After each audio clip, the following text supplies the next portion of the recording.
बच्चों, कैसे हैं आप सब? आशा करती हूँ आप सब बहुत अच्छे होंगे। स्वागत है आपका फिर से इसी कक्षा में।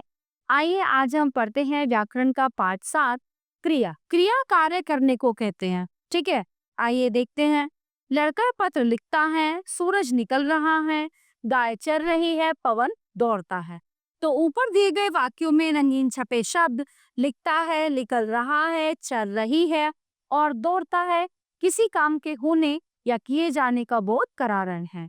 व्याकरण में इन शब्दों को क्रिया कहते हैं। ठीक है, जिन शब्दों से किसी कार्य के करने या होने का पता चलता है वे शब्द क्रिया कहलाते हैं। आप चित्रों के नीचे दिए गए वाक्यों को पढ़िए। यह विद्यार्थी है, तुम लड़की हो, वे बहनें हैं, वह बीमार था। इन वाक्यों में है, हो, है, था शब्दों से भी कार्य के होने का बोध हो रहा है, इसलिए ये भी क्रियाएं हैं। होने की सूचना देने वाले सभी शब्द क्रियाएं होते हैं और ये सभी शब्द है, वो, है, था सहायक क्रियाएं हैं। याद रखिए, प्रत्येक वाक्य में क्रिया होती है और क्रिया के बिना कभी वाक्य नहीं बन सकता। क्रिया के भेद। क्रियाएं दो प्रकार की होती है, सकर्मक क्रिया और अकर्मक क्रिया। सकर्मक क्रिया, जिन क्रियाओं के साथ कर्म का प्रयोग होता है उन्हें सकर्मक क्रिया कहते हैं।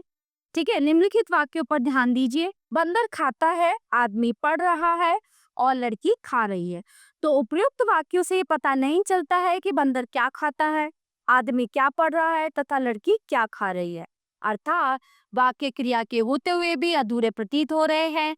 यदि हम वाक्य 1 में केला, वाक्य 2 में अखबार तथा वाक्य 3 में खाना शब्द जोड़ दें तो वाक्यों का अर्थ निकल आता है, अर्थात वाक्य पूरे हो जाते हैं।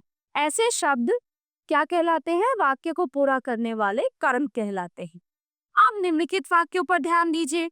बंदर केला खाता है, आदमी अखबार पढ़ रहा है और लड़की खाना खा रही है।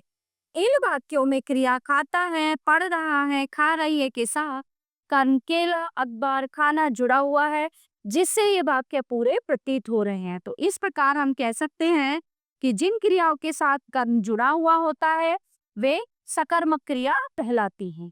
सकर्मक क्रिया में क्या प्रश्न का उत्तर मिलता है? जैसे लड़की क्या खा रही है?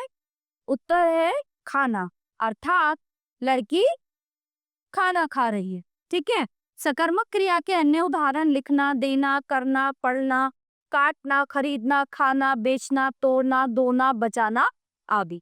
तो क्रिया के विषय में क्या प्रश्न करने पर वाक्य से जो संज्ञा मिलती है वो कर्म कहलाती है। ठीक है, अब आता है अकर्मक क्रिया। वह क्रिया जिसे कर्म की आवश्यकता नहीं होती अकर्मक क्रिया कहलाती है। जैसे बच्चा हंसता है, शेर दौड़ रहा है, तोता उड़ रहा है। तो इन वाक्यों में क्रिया हंसना, दौड़ना, उड़ना तो है परंतु कर्म नहीं है। तो कर्म के ना होते हुए भी ये वाक्य पूर्ण है। इस प्रकार हम कह सकते हैं कि जिन क्रियाओं के साथ कर्म जुड़ा हुआ नहीं होता और फिर भी वे अपना पूरा अर्थ देती हैं वो अकर्मक क्रियाएं कहलाती हैं। अकर्मक क्रिया में क्या प्रश्न का उत्तर नहीं मिलता, जैसे प्रश्न बच्चा क्या करता है, अर्थात बच्चा हंसता है, अपने आप में अकर्मक क्रिया के साथ पूर्ण वाक्य है। तो अकर्मक क्रिया के अन्य उदाहरण सोना, रोना, जाना, चलना, नाचना, बैठना, उठना, नहाना, उड़ना आदि। तो ये सब क्या है? ये है अकर्मक क्रियाएं। ठीक है, तो प्यारे बच्चों ये था हमारा क्रिया पाठ। आशा करती हूँ ये आपको बहुत अच्छे से समझ आया होगा। मिलते हैं अगली कक्षा में। धन्यवाद।